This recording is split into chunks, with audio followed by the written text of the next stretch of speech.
Good evening, Three Rivers Community College physics peeps. So this is Professor Martineau here. Hello. This is our first in the actual live labs that we're going to try to attempt. So the purpose of doing these live labs is so that you can get kind of the feel for physics without having to stick to just simulations and computer simulations and mathematical models. Like actually see it done as much as possible in real life. So the whole idea is that at this point I've pre-labbed you on this. I've told you what you're going to be measuring, what the general idea of the lab is going to be. And that we're looking at systems in equilibrium. So again, you got to remember, if something is in translational equilibrium, the sum of the forces in all directions sum to zero. So as far as the object under the influence of the forces is concerned, there are no forces acting on it because they all sum to zero. So the way we demonstrate this, or the way that we will analyze translational equilibrium, is with a piece of lab equipment called the force table. So in your lab, you're going to be looking at analyzing three different situations in the force table. The first two, I'll call trials, are going to have three forces acting on an object, and the last trial will have four forces acting on the object. Okay, so let's take a look at our force table here.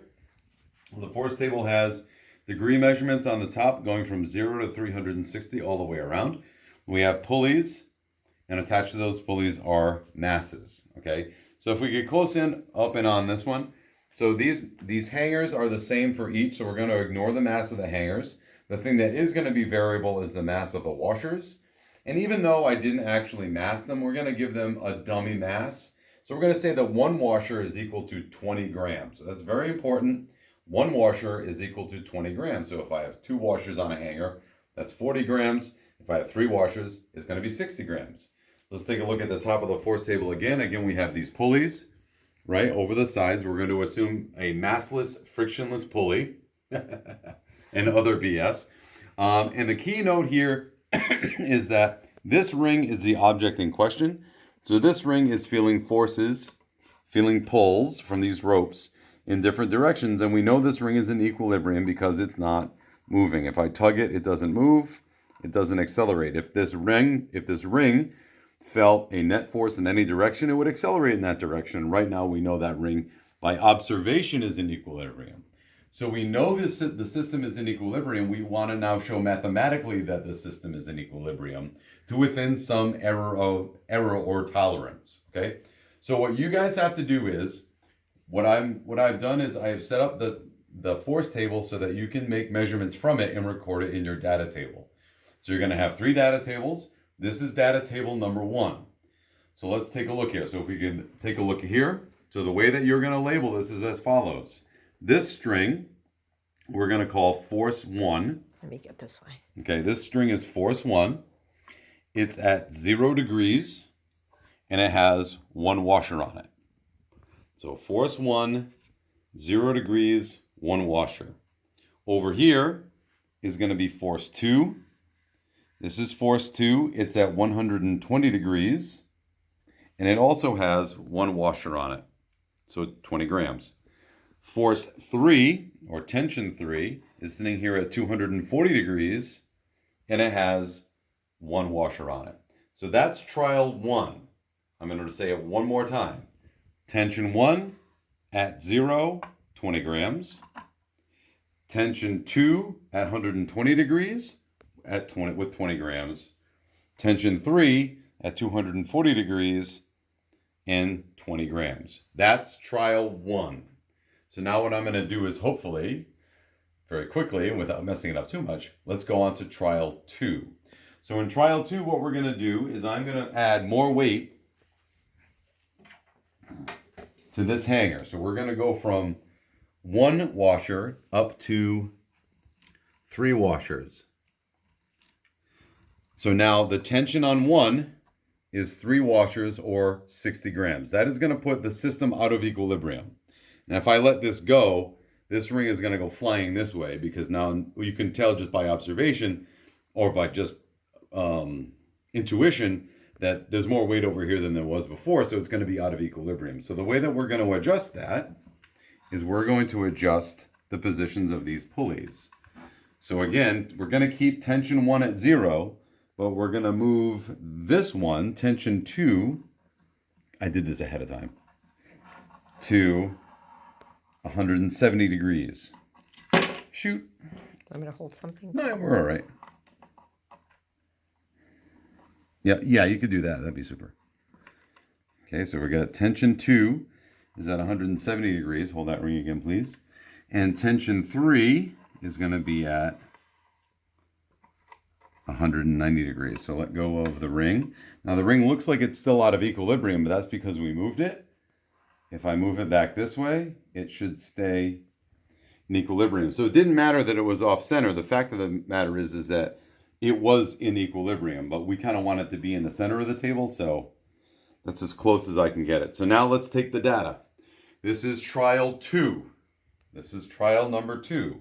Tension 1 is at 0 degrees, and it has 3 washers, or 60 grams. Tension 2 is at 170 degrees. It has 1 washer, or 20 grams. Tension 3 is at 190 degrees. It has 1 washer, or 20 grams. So that's the first 2 trials. The third trial asks, hopefully I'm not mistaken, if not, you're going to have to change it, we want to use 4 forces acting on that ring. So in case you didn't notice, we kind of had this dangling force right here. So we're going to put weight on this hanger. Okay, so these are all different. So I've got to take, going with what I have, I'm going to take the washers off of here. There's probably an easier way to do this, but you know what? I don't always do things the easy way. Okay, and we're going to take this. Maybe you can get a finger. Thank you. So this clips right onto this.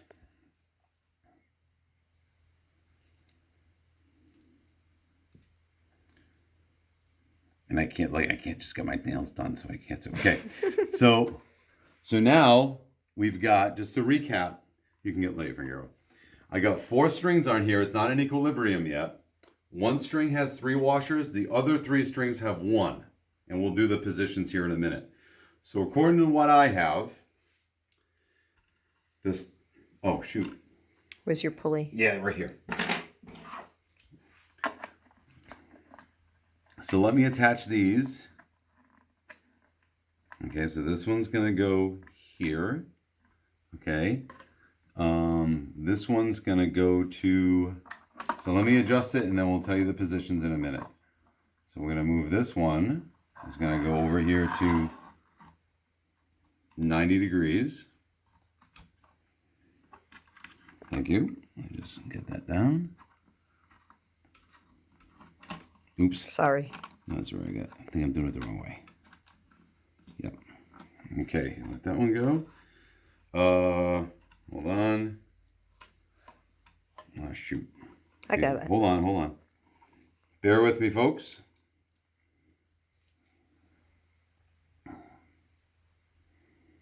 Hold on.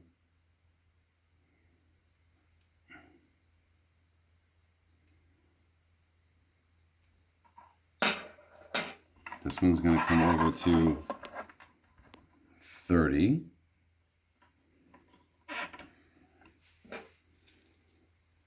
Sorry.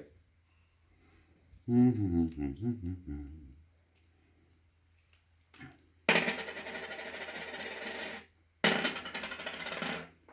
one's going to come over here. I'm going to clip that one on. Stay with me, folks. Stay with me. Roll with it, SpongeBob. Roll with it.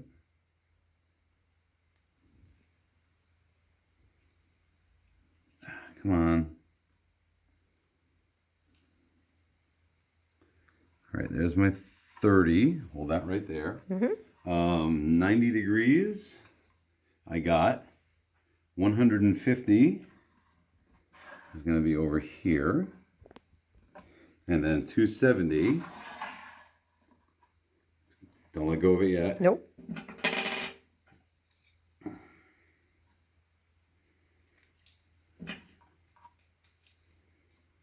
Okay, you can let go.